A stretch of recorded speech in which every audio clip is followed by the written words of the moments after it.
निज स्वरूप को परम रस जाने भयो अपार। बंदो परमानंद में संसार का। सर्व विशुद्ध द्वार है, सर्व विशुद्ध ज्ञान द्वार। और जैसा मैंने पहले बताया था कि जो समयसार ग्रंथ है, तो समयसार ग्रंथ के जो चैप्टर्स हैं, अधिकार हैं, तो वो 9 तत्वों के नाम के आधार पर ही जीव जीव अधिकार, पुण्य पाप अधिकार, आश्रम अधिकार, संबर अधिकार, बंध अधिकार और निर्जरा अधिकार, मोक्ष अधिकार, ये सब हुए ना। और इन सब के साथ में जीव जीव अधिकार के बाद एक कर्ता कर्म अधिकार, तो वे तो उस पर आधारित है तत्वों के नाम पर। और ये जो 10वां अधिकार है, तो ये किसी तत्व के नाम पर नहीं,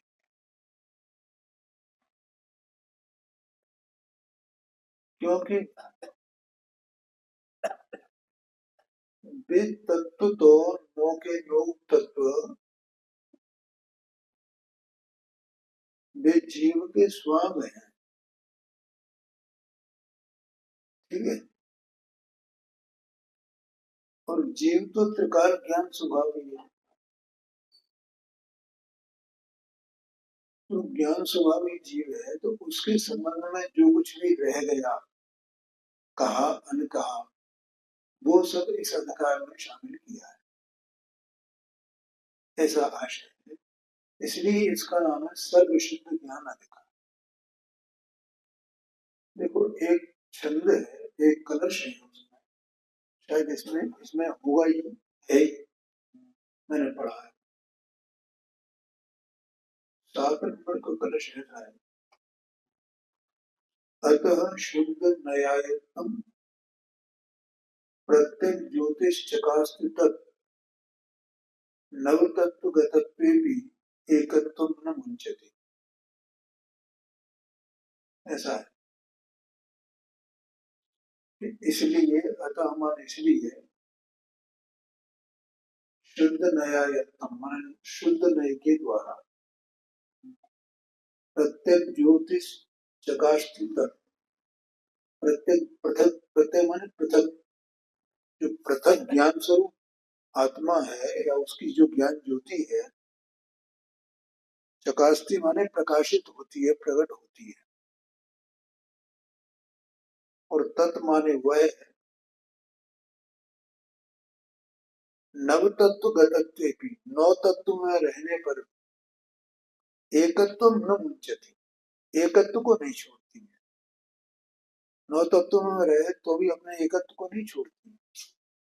तो 9 तत्व माने स्वाम है, ठीक है। इसी बात को अपन अनेक प्रकार से कह सकते हैं। तो 9 तत्व जो है वे पर्यायगत है ना, सारे के सारे। तो इसी प्रकार से जो इसमें छठाला में आता है, बहिरातम अंतर आत्म परमात्म जीव त्रिधा है, ठीक है। वहां कहा 9 तत्वों में रहने पर भी, 9 तत्वों को प्राप्त होने पर भी, अनुरूप परमन करने पर भी वो अपने एकत्व को, एक पने को नहीं छोड़ता है। ऐसे ही जो बहिरात्मा, अंतरात्मा, परमात्मा, ये भी स्वांग ही है। इन स्वांगों में रहने पर भी वो अपने एकत्व को नहीं छोड़ता है। इसी प्रकार से गुण स्थान 14 होते हैं,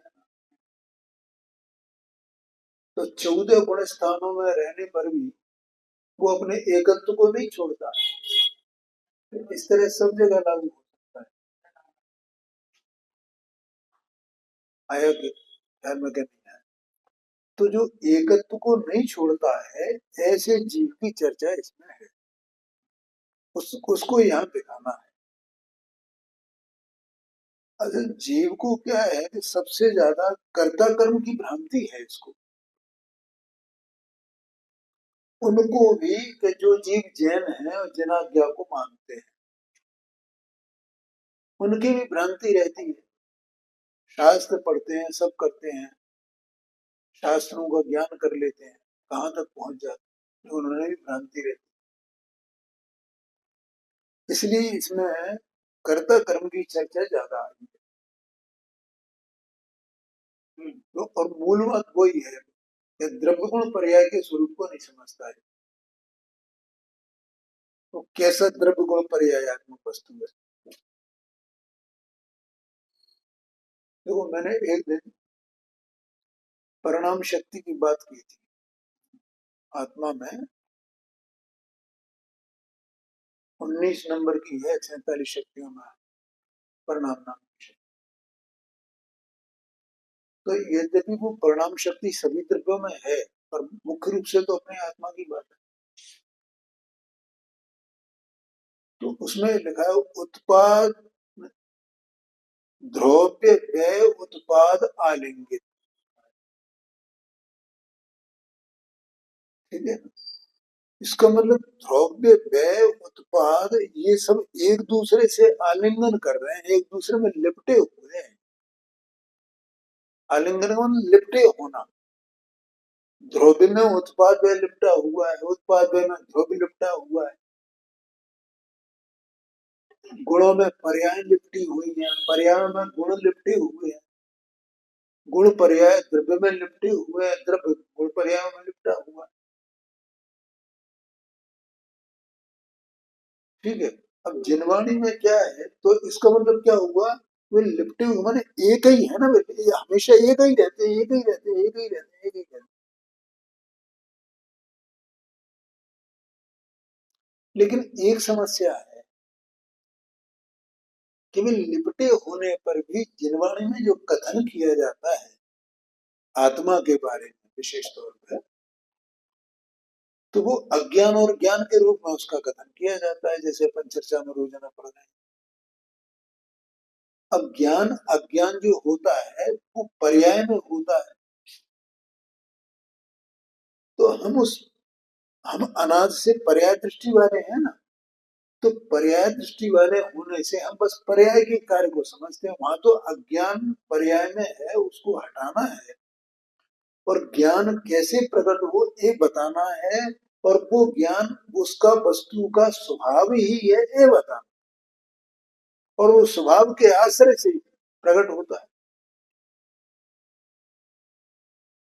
क्या कहा? अज्ञान को बताना है, अज्ञान के अभाव का नाम ज्ञान है ये बताना है, और वो ज्ञान आत्मा का स्वभाव ही है, उसमें ही से प्रकट होता है। और वास्तव में प्रकट क्या होता है वो तो वही है। जैसे अभी बोला ना कि गुण जो है पर्याय में लिपटे हुए, गुण पर्याय द्रव्य में लिपटे हुए हैं। तो वो वाक्य का जो विकार था वो विकार हट गया बस। तो इसका नाम कह दिया कि ज्ञान प्रकट हो गया। ज्ञान तो वहां है, ज्ञान का परिणमन है, लेकिन वो विकार के कारण ज्ञान अज्ञान रूप हो रहा है। ख्याल में? जैसे एक अपन एक दृष्टांत लेते हैं, तुम्हारे बराबर के लड़के हों 4-6, बुरा नहीं मानना, मैं दृष्टांत ऐसा दे रहा हूँ, और सबके चेहरे रंगे हुए हों, चाहे हरे रंग से रंग दिए जाए होली में, जैसे चाहे पीले रंग में रंग दिए जाए, चाहे काले रंग में रंग दिए। अब उनको एकदम पहचानना मुश्किल हो जाएगा, सामने नहीं आ जाए, और हम जानते हैं सबको कौन क्या है, हम ये नहीं पहचान पाएंगे। ख्याल में? ऐसे ये जीव जो है अपनी पहचान किससे कर रहा है? अपने को किस रूप में पहचान रहा है? विकार से पहचान रहा है। तो विकार से पहचान, तो विकार से अपना स्वरूप कैसे पहचाने? उसे पहचान नहीं पा रहा है। और विकार हटे तो पहचान प्रकट हो। बोलो है क्या नहीं? तो इसलिए वो ज्ञान तो वही है, वो विकार हटे और इसकी पहचान प्रकट हो, इस वस्तु की, आत्मा की। अनंत ज्ञान वाला, अनंत दर्शन वाला, अनंत सुख वाला, अनंत वीर वाला, ये समझ।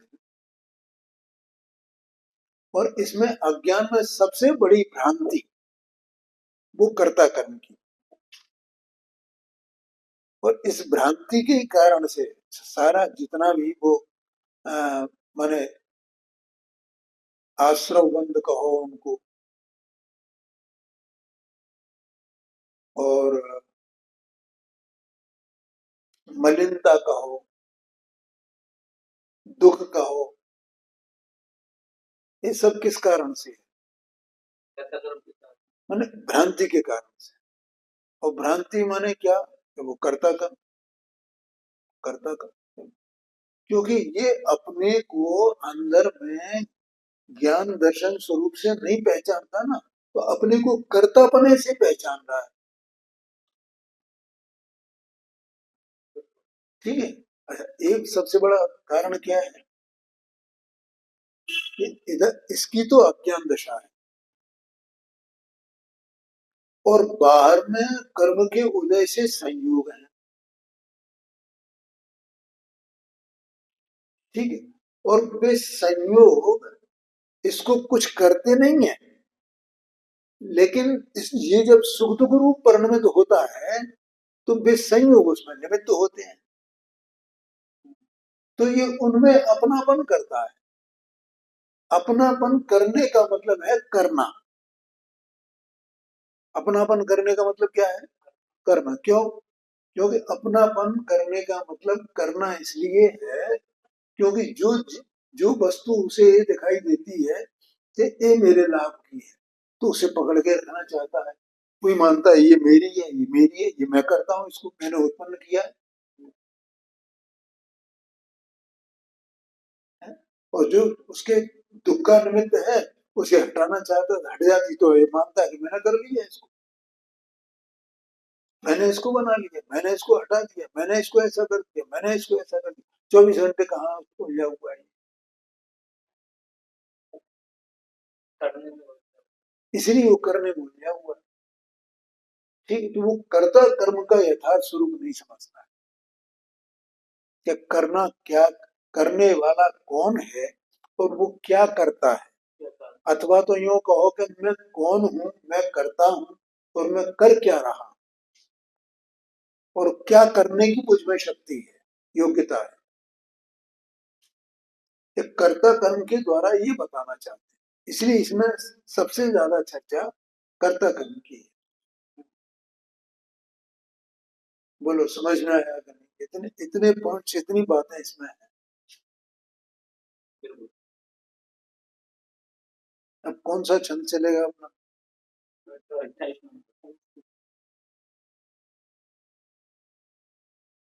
हम्म, देखो, ये कल मैंने ये नीचे जो फुटनोट में 13 नंबर का जो छंद दिया है ना, ये 205 नंबर का कलश है समय सारथी शास्त्र में। उसी को यहाँ कहा गया है। अभी मैंने इसको खोल के देखा था, पढ़ा था, और इसमें ये स्टार भी लगा हुआ है ना इस छंद पे, और ये नीचे उसका स्टार सामने लगा हुआ, मतलब इसका ये हुआ कि ये जो छंद है वो इसका अनुवाद है। ठीक है। अपन इसको पढ़ते हैं पहले। पढ़ो ओम प्रकाश। जैसे सांख्य मति कहे अलख अकरता है,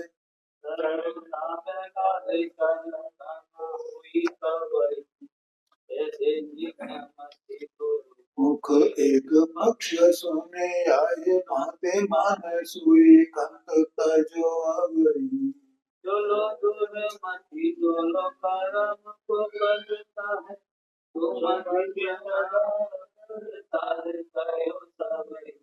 जाके घटे गायक स्वभाव जग जगई सब सोता जग जान स्वामी। ठीक है, देखो क्या कहते हैं। कल मैंने सांख्य मत की चर्चा की थी ना, और इसमें भी आया है सांख्या एवाप्य आरहता। आरहता माने जैनी, जो अरहत के पुजारी हैं, भक्त हैं। और इव माने होता है जैसे।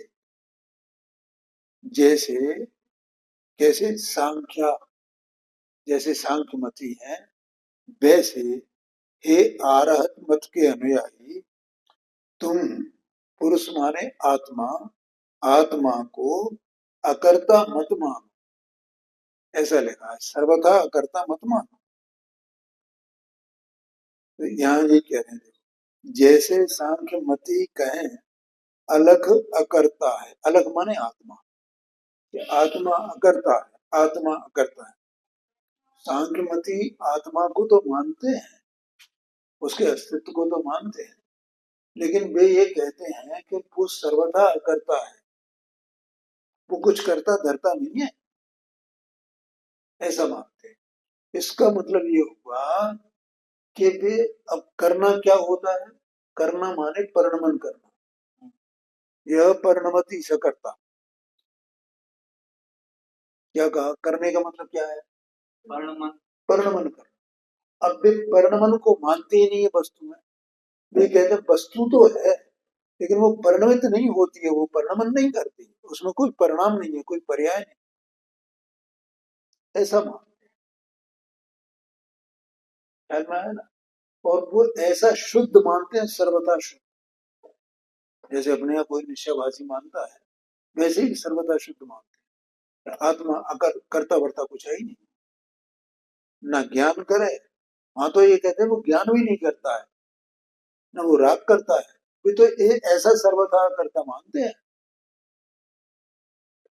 आया कर नहीं आया? और कुछ जैनी भी ऐसा ही मानते हैं, आत्मा तो करता है, आत्मा तो करता है। इसका मतलब वे आत्मा को वे भी पर्याय रहित मानते हैं। जो एकांत अशुद्ध, वो एकांत शुद्ध मानते हैं।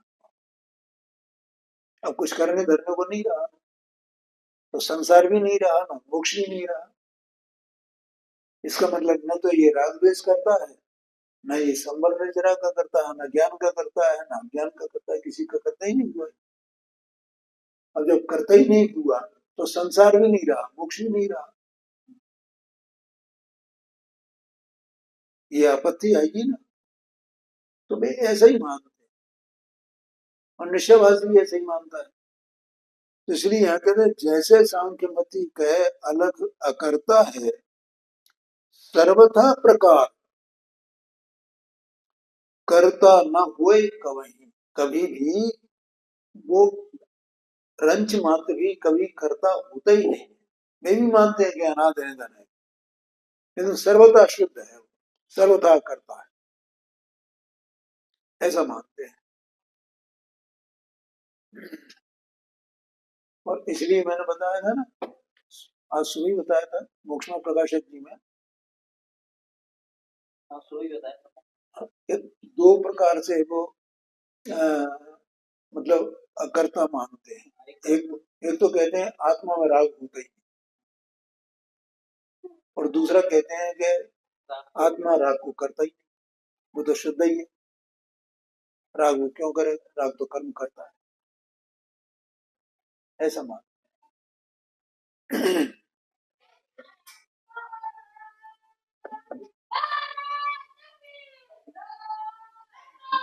अब कहते हैं, तैसे जिनमति गुरुमुखो एक पक्ष सुनी, या ही भांति मान है, सो एकांत तजो अवही। अब गुरुमुख से उसने सुन लिया,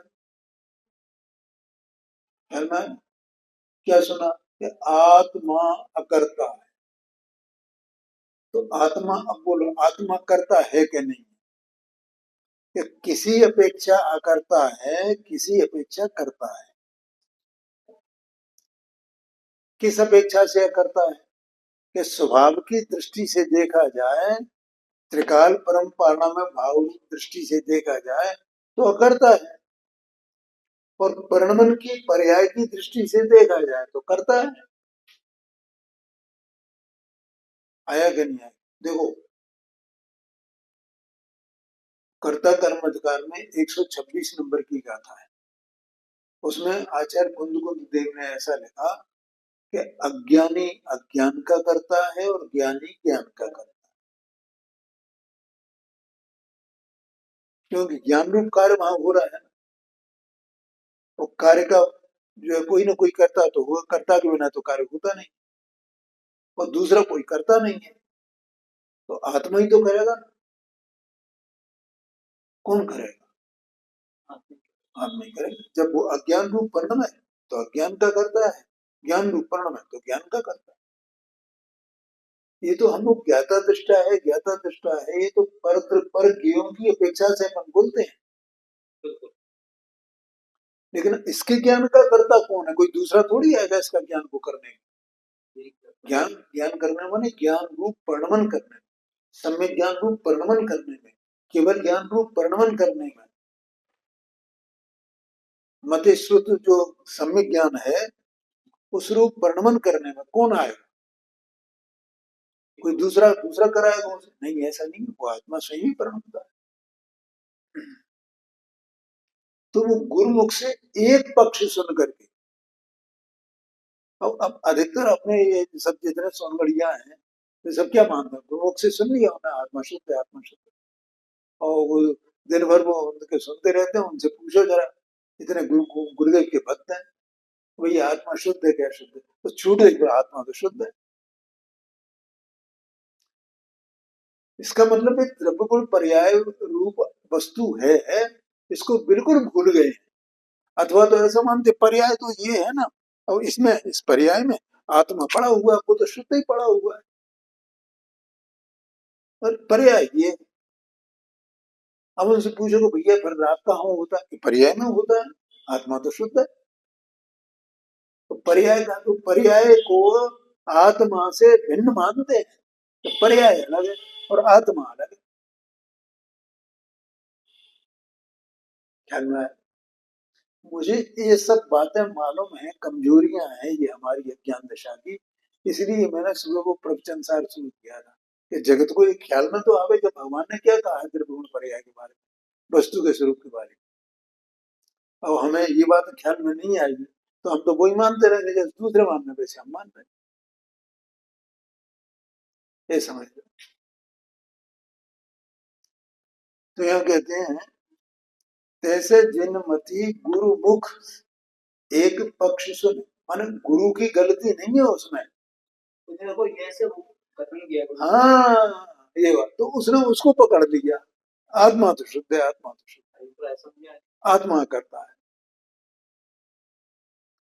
यही भांत मान है सो एकांत तजो अवही, इसे एकांत को भैया अभी छोड़ो। जोनो दुर्मति दोनों कर्म को करता है। दुर्मति माने अज्ञान। ये जो देह प्रमाण देह से भिन्न, ये जो चैतन्य वस्तु यहाँ पड़ी है, बोलो प्रकार से, ये अज्ञान है ना अनादिक, इसको वो अज्ञान देह मन वाणी में नहीं है, ये तो जड़ है। ज्ञान ही अज्ञान रूप हो रहा है ना। अज्ञान किसको कहेंगे? ये तो देह की क्रिया है, ये कोई अज्ञान नहीं है इसमें कुछ भी। अज्ञान कहाँ है? आत्मा की अवस्था में ज्ञान अज्ञान रूप हो रहा है। ज्ञान अज्ञान रूप क्यों हो रहा है? कि ज्ञान का काम तो जो जैसा है वैसा का वैसा जानना है। जो स्व है, जो पर है, जो द्रव्य है, जो गुण है, जो पर्याय है, जो निमित्त है, जो उपादान है, जो भेदपना है, अभेदपना है, जो जैसा है, जो कारण है, जो कार्य है, उनको सबको वैसा का वैसा जान है, बस वैसा का वैसा जान है। तो वैसा का वैसा जाने ये ज्ञान है, और वैसा का वैसा ही वो ज्ञान नहीं जाना है, इसका ही नाम तो अज्ञान है। तो वो अज्ञान कहाँ हो रहा है और कौन जिम्मेदार है? कि आत्मा ही में हो रहा है, आत्मा ही जिम्मेदार है उसके लिए। तो देह में तो नहीं हो रहा है, देह तो जड़ है, अचेतन, इसमें क्या होगा? इसकी क्रिया चल रही है, देह मन वाणी ये सब कहा जाता है। तो इसलिए कहा ज्वानो दुर्मति, माने जब तक इसको मिथ्या बुद्धि है, दुर्मति है, अज्ञान है, दोनों कर्म को करता है, तब तक ये कर्म का कर्ता कहा जाता है। सुमति सदा अकर्तार कहो सबही। और जब इसको सम्यक ज्ञान हुए तो फिर वो क्या हो जाएगा? फिर वो अकर्ता है। काय का अकर्ता है? कर्म का। और कर्म माने क्या बताया था? कल बताया था, कर्म माने बताया था आत्मा की अवस्था में विकार और उस विकार का निमित्त कर्म, और कर्म का और आत्मा की अवस्था में विकार का ऐसा निमित्त निमित्त हुआ ना, जुड़ान है वो, ठीक है ना? इसका मतलब आत्मा की अवस्था में विकार है तो वहां कर्म है, कर्म का उदय है, और विकार नहीं है तो कर्म का उदय नहीं है। कर्म है, जैसे स्फटिक मणि है ना, तो वहां डाक लगी है, तो स्फटिक मणि नियम से लालमा कालमा रूप है, और स्फटिक मणि में लालमा कालमा है तो वहां डाक लगी है। इसको आगम की भाषा में बोलते हैं अन्वय, कि अगर लालिमा कालिमा उसमें है तो वहां डाक भी हाजिर है, ये अन्वय। और अब व्यतिरेक बोलते हैं। क्या व्यतिरेक माने? कि लालिमा कालिमा नहीं है तो डाक नहीं है, इसका नाम व्यतिरेक, अभाव।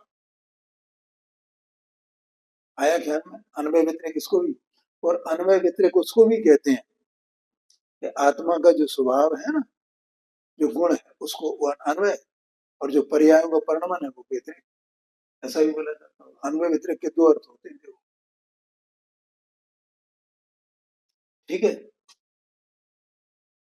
तो इस सुमति सदा अकर्तार कहो सभी, ऐसे ही यहाँ पर आत्मा की अवस्था में अगर कर्म है, वो विकार है, तो वहां कर्म का उदय है, तो वो आत्मा उस दोनों का ही कर्ता हो गया ना, इसका कर्ता तो उसका भी कर्ता। ऐसे वो एक साथ जुड़ना, तो वो दोनों एक साथ नहीं रहते हैं। इसीलिए कर्म माने मानना, भाव कर्म द्रव्य कर्म, फिर वो निश्चय व्यवहार की बात अलग है, नए से अपन उसका कथन करें, लेकिन सामान्य बने तो वो आत्मा सबका ही करता हो गया ना, चाहे वो भावबंध हो चाहे द्रव्यबंध हो। सुमति सदा अकर्तार कहो सबही। अब जब सम्यक ज्ञानी को अकर्ता कहा जाता है तो वो उसको सर्वथा अकर्ता नहीं कहा जाता है। काय का अकर्ता है वो? कर्म का अकर्ता है। लेकिन ज्ञान का तो करता है, ज्ञान का निषेध तो नहीं किया ना, कर्म का अकर्ता है सम्यक ज्ञान होने पर, लेकिन सर्वथा अकर्ता है ऐसा तो नहीं है। जाके घट ज्ञायक स्वभाव जगो जबी ही सो तो जग जाल सो निरालो भयो तभी। जिसके घट में, हृदय में ज्ञायक स्वभाव प्रकट हुआ है, प्रकाशित हुआ है, मैं ज्ञायक स्वभाव में, मैं ज्ञायक हूं, मैं ज्ञायक हूं, ऐसा जिसने अनुभव किया है, ठीक है, तब ही सो तो जग जाल सो निरालो भयो, तो वो जगत के जाल से छूट गया है, निराला उसी समय, क्योंकि वो ऐसा अनुभव करता है कि मैं अकेला हूं। ये देह मनवाणी ज्ञानाभरणादि घाट कर्म सभी है, इनमें ही पड़े हुए हैं, इनका मुझसे कोई संबंध नहीं है, है? और इनके निमित्त से मिलने वाले तमाम अनेक प्रकार के अनुकूल प्रतिकूल संयोग सब, चाहे जितने चाहे कैसे ऊंचे से ऊंचे पद मिले, लेकिन ये सब ये मुझ में नहीं है और मैं इनमें नहीं, मेरा इनका कोई संबंध है नहीं। बोलो, समझ में आ जाता है क्या ओम प्रकाश जी? कोई कठिनाई तो नहीं लग रही? नहीं, समझ रहा। इस जगत का जाल इससे निराला, एकदम अकेला अकेला, आनंदमय आनंदमय आनंदमय आनंदमय, ऐसा अनुभव करता है। और किसी हालत में कितने चाहे वो मैं एक शब्द कहता हूं कि ब्रह्मांड पलट जाए, वज्रपात हो जाए, तो भी उसकी ये प्रतीति, ये श्रद्धा रंच मात्र भी डिगती नहीं है कि अरे ये क्या हो गया। समझ में आया? ऐसे हो, अरे जगजाल से निराला हो गया, अलग हो गया, अपने आनंदमय है, आनंदमय आनंद। देखो अर्थ है इसका। जिस प्रकार सांख्यमती कहते हैं कि आत्मा अकर्ता है, किसी भी हालत में कभी कर्ता नहीं हो सकता, उसी प्रकार जैनमती भी अपने गुरु के मुख से एक नए का कथन सुनकर के वैसा ही मानते हैं, इसी प्रकार मानते हैं।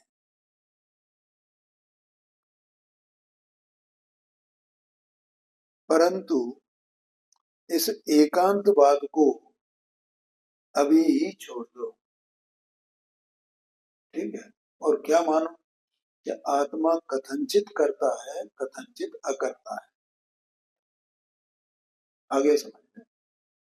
और कर्ता काय का है, जिसका कर्ता कहा जाता है उसी का अकर्ता है। क्या कहा? जिसका कर्ता कहा जाता है उसी का, हाँ, कर्ता काय का कहा गया? कर्म का। तो अकर्ता काय का है? कर्म का। एक बात ख्याल में रखना, एक बात। दूसरी बात, अकर्ता किस अपेक्षा से कहा जाता है? स्वभाव की अपेक्षा से, ठीक है? तो स्वभाव की अपेक्षा से अकर्ता कहा जाता है, और वो स्वभाव जब पर्याय में व्यक्त होगा तो वो पर्याय भी अकर्ता है क्या नहीं है? वो पर्याय भी कर्म की अकर्ता है क्या नहीं है? क्योंकि वो स्वभाव ही तो व्यक्त हुआ है, जो स्वभाव त्रिकाल अकर्ता है, वही स्वभाव जब पर्याय में व्यक्त होता है तो पर्याय कर्ता कैसे हो जाएगी कर्म? इसलिए वो पर्याय भी अकर्ता है, और वो पर्याय और वो द्रव्य एक ही जाति के हैं, एक ही स्थान में, एक ही ठोर में, एक ही समय में, भेद है ही नहीं उनमें। यहाँ तो द्रव्य पर्याय का भेद करके कथन किया जाता है। ज्ञानी ऐसा करता है, ज्ञानी ऐसा करता है, ज्ञानी जो ऐसा होता है, ज्ञानी माने क्या? ज्ञानी माने पर्याय उस द्रव्य की, जो ज्ञान स्वरूप द्रव्य है उसकी वो पर्याय। और इसलिए कहीं कहीं तो समय सारथी शास्त्र में ज्ञानी माने आत्मा ही कहा गया, कहीं कहीं ज्ञानी ऐसा शब्द आता है, और वो आत्मा के लिए उपयोग किया गया, द्रव्य के लिए। हाँ जी। सत्यार्थ बात यह है कि जब तक अज्ञान है तब तक ही जीव कर्म का करता है। सम्यक ज्ञान की सब हालतों में सदैव अकर्ता कहा है। जिसके हृदय में जब ज्ञायक स्वभाव प्रकट हुआ, तब से जगत के जंजाल से निराला हुआ, अर्थात मोक्ष के सन्मुख हुआ है।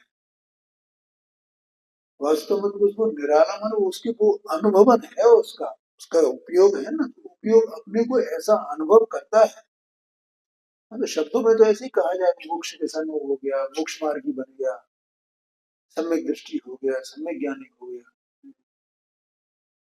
वो ऐसा उसका ज्ञान अनुभव करता है, मैं अकेला हूं, और अकेले का मतलब है आनंद में, ऐसा समझना।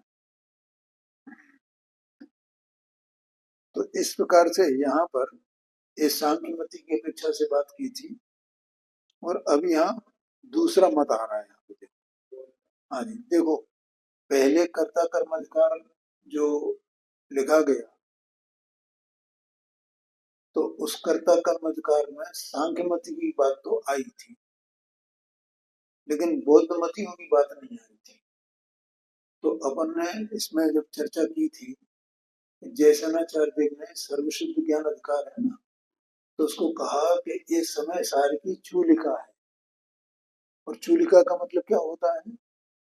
चूलिका का मतलब है कही और अनकही बातें, उसमें प्रस्तुत कर्म, आत्मा के बारे में या किसी भी विषय के बारे में, उसका नाम चूलिका होता है।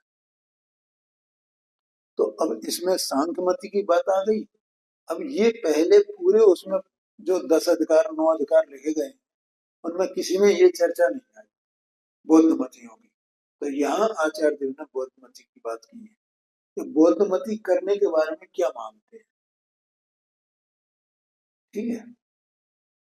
और वो उसमें अपेक्षा क्या है ये भी बताएंगे कि बौद्धमति कर्ता मानते हैं कि नहीं मानते हैं। तो कर्ता मानते हैं तो कैसे मानते हैं, और भोक्ता मानते हैं तो कैसे मानते हैं, ठीक है। लेकिन जैन मत में वैसा नहीं है, जैसे सांख्यमति मानते हैं वैसा जैन मत नहीं है। और ऐसे ही बौद्ध मत वाले जो मानते हैं कर्ता और भोक्ता के बारे में, जो उनके उनका अभिप्राय है, उनके गुरुओं ने, उनके महागुरु जो गौतम बुद्ध हुआ था, उसने जो बताया था, तो उसके अनुसार उन्होंने जो कर्ता और भोक्ता का स्वरूप बताया है, वैसा जैन मत में नहीं है, ये बात बताना। तो यहाँ अपन ये दोहों को पढ़ते हैं पहले। बौद्ध छिनक बादी कहें, छिनभंगुर तन माय, प्रथम समय जो जीव है, ताते मेरे मत विषय।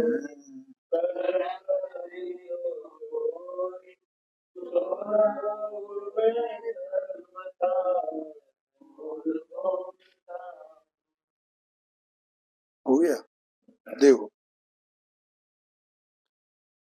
बौद्ध छिनकवादी, छिनक माने क्षणिकता को मानने वाले, अनित्यता को मानने। बौद्ध मत जो है वो वस्तु के बारे में सबको क्षणिक मानता है, कोई स्थायी है ही नहीं जगत में। जीव भी क्षणिक है, पुद्गल भी क्षणिक है, सब सब क्षणिक, ठीक है। अब जब जीव को क्षणिक माना हमने, तो वो क्या मानते हैं, अपन कैसा मानते हैं? अपन ये मानते हैं करने और भोगने के संबंध में हमारा जो जैन मत है वो दो प्रकार से मानता है। एक तो ये कि जो करता है वो ही भोगता है, कर्म के करने की बात है ना, तो जो करता है वो ही भोगता है, ये तो एक पक्ष हुआ। और दूसरा मत जैन में ये भी है कि जो करता है सो नहीं भोगता, अन्य दूसरा भोगता है, ठीक है। अपने यहाँ दो ऐसा द्वैत है, इसको क्या बोलते हैं, द्वैत, दो पक्ष। और उस दोनों का कारण है कि जो करता है वो ही भोगता है का मतलब क्या होगा, जैसे ये जीव अभी कर्म कर रहा है, ठीक है। अब अगले भव में यही जीव होएगा ना जो भोगेगा, अपने कर्म का फल कौन भोगेगा? ये अपना कर्म किया इसने, तो अपने कर्म का करनी करे तो करनी का फल भोग, ठीक है। तो द्रव्य की दृष्टि से देखा जाए तो जो करे वो ही भोगे, और उसी जीव की पर्याय दृष्टि से देखा जाए तो क्या मनुष्य करे और नार की भोगे, मनुष्य करे और त्रियंच भोगे। तो जो करे सो नहीं भोगे, अन्य भोगे। और जो करे वही भोगे। ख्याल में ना, ऐसा अपने यहाँ। लेकिन ये क्या मानते हैं, क्षणिक है। क्षणिक है मानो कि अभी ये जीव है ना, अब ये तुरंत ही अगले समय में दूसरा जीव हो गया, फिर तीसरा जीव हो गया।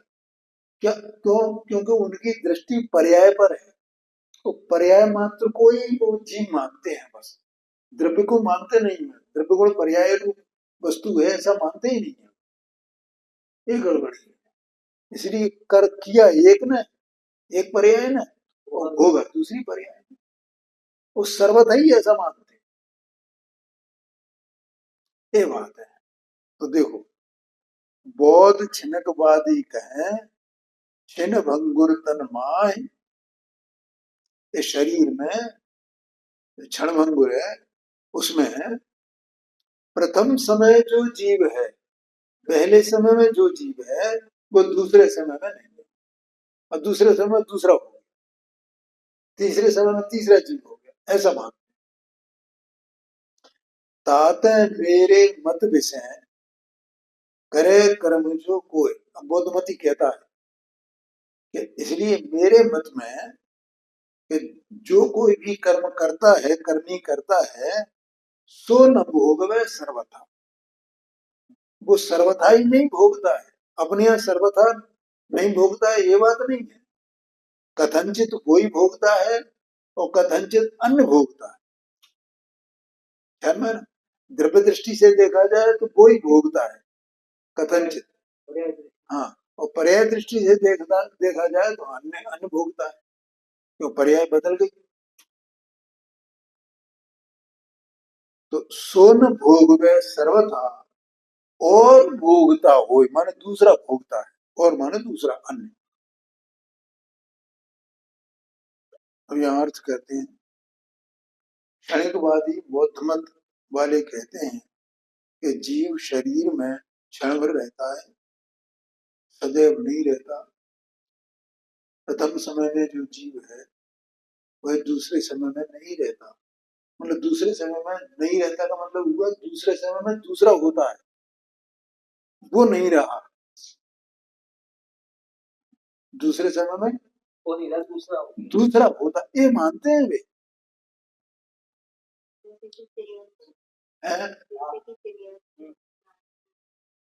मनुष्य से तिरंज बोल के आंटी बोलनी जैसे कि तिरंज नार की। नहीं नहीं, ये बात नहीं है। जैसे एक अभी जीव है ना इसमें, तो वो जीव यहाँ पर है, तो वे ये मान रहे हैं कि एक एक समय में अलग अलग जीव उत्पन्न हो रहा है। मतलब अभी मतलब हर समय से, हाँ, ये बात है। हर समय ऐसा नहीं मान रहे कि मनुष्य में, जैसे मनुष्य जीव है तो अपना जब जन्म हुआ यहाँ मनुष्य पर्याय में आए और ये मनुष्य पर्याय इतने काल तक रहेगी, ऐसी पर्याय नहीं मान रहे।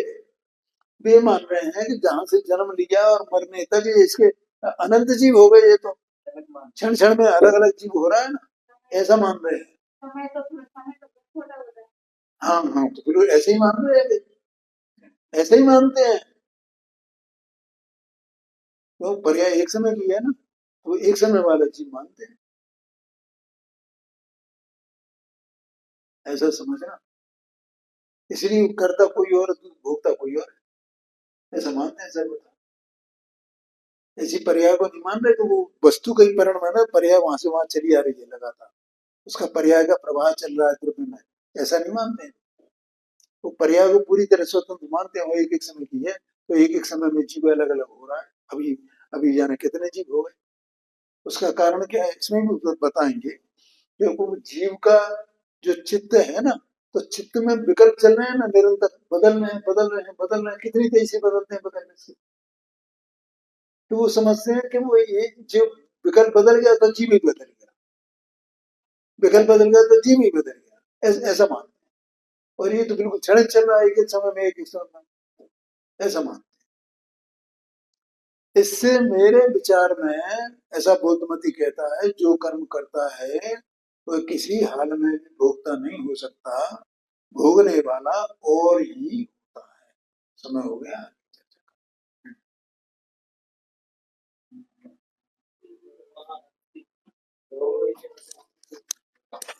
जो तेरी